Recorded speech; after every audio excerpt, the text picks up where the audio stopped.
Nagkita na muli ang Pinay OFW na si Mary Jane Veloso at kanyang pamilya sa Women's Correctional Institution sa Mandaluyong. Dumating kaninang umaga sa bansa si Veloso matapos ang higit isang dekadang pagkakakulong sa Indonesia dahil sa iligal na droga.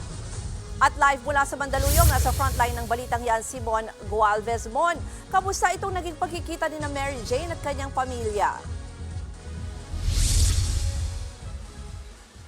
Ruth, hindi naman nabigo mga mahal sa buhay ni Mary Jane Veloso na muli siyang makita, mayakap at mahalikan. Ang ilan nga hindi napigilang maluha, lalo na yung kanyang mga kapatid na nanggaling pat lumuwas mula sa probinsya na ngayon lamang nakita ulit si Mary Jane makalipas ang halos 15 taong pagkakakulong sa Indonesia. Ika nga nila, wish granted ngayong Pasko na muli nilang makasama dito sa bansa. Ngayong Pasko, si Mary Jane.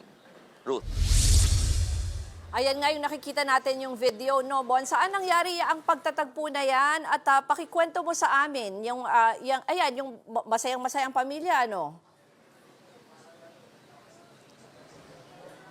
Oo, talagang walang paglagyan yung labis na tuwa ng mga kaanak ni Mary Jane Veloso nang sila ay muling magtagpo dito sa Correctional Institution for Women sa Mandaluyong. Dito na kasi pinayagan ng mga otoridad na mabigyan ng sapat na oras ang pamilya na makasama at dito nga sa kanila makapag-usap ng mahaba-haba at makakwentuhan itong si Mary Jane after almost 15 years. No? So kanina kasi sa airport, hindi sila talaga pinayagan doon kahit na nag-abang, nagtangka at talagang umasa na alam mo na yung mga Filipino tradition na kapag may dumarating sa Pilipinas galing sa ibang bansa ay talagang sumasalubong sa airport. Ito yung medyo kinapos ang mga mahal sa buhay ni Mary Jane. Kaya dito na nila binawi sa correctional sa Mandaluyong yung kanilang pagkasabik at talagang pagkatuwa nang makita ulit makasama si Mary Jane. Ruth. Meron ba sila mo ng mga special na paghahanda? Parang kanina nakita ko may mga special pa na ulam or pagkain na dala itong pamilya.